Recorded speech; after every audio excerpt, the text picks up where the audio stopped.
भोर का वातावरण, यज्ञ अग्नि की धधकती लपटें, वीणा की गंभीर ध्वनि। मैं हूं देवर्षि नारद, गंभीर गूंजता हुआ स्वर। आज मैं तुम्हें उस महर्षि की कथा सुनाने आया हूं, जिनकी दृष्टि में था भविष्य, जिनके क्रोध में भी छिपा था धर्म। वे हैं महर्षि भृगु। हल्का विराम। हे बालकों, ब्रह्मा के मानस पुत्रों में एक थे भृगु, गंभीर। भृगु ज्ञान, तप और सत्य के प्रतीक।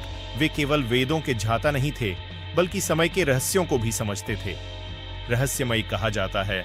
उन्होंने रचा भृगु संहिता, एक ऐसा ग्रंथ जिसमें भविष्य की झलक मिलती है। धीमा। परंतु भृगु की कथा केवल ज्ञान तक सीमित नहीं, गंभीर। यह कथा है एक ऐसी परीक्षा की जिसने स्वयं त्रिदेवों को परखा। तनावपूर्ण एक समय ऋषियों में यह प्रश्न उठा, त्रिदेवों में श्रेष्ठ कौन? विराम। तब यह उत्तर खोजने का दायित्व सौंपा गया महर्षि भृगु को।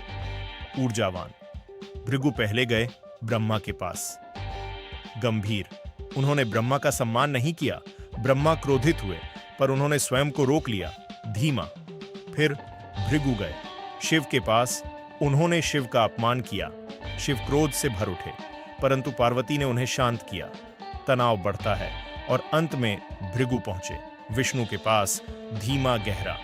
विष्णु उस समय विश्राम कर रहे थे। भृगु ने उनके वक्ष पर पैर मार दिया।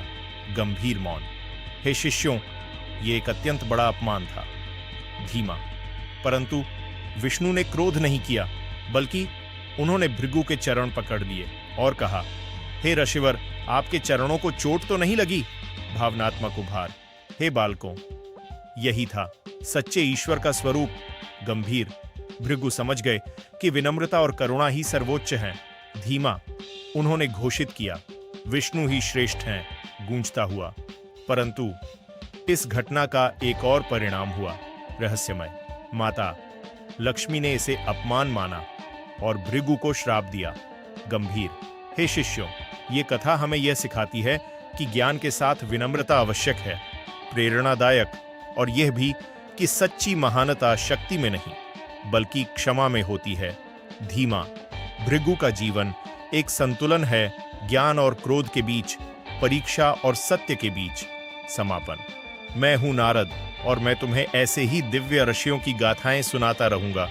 नारायण नारायण।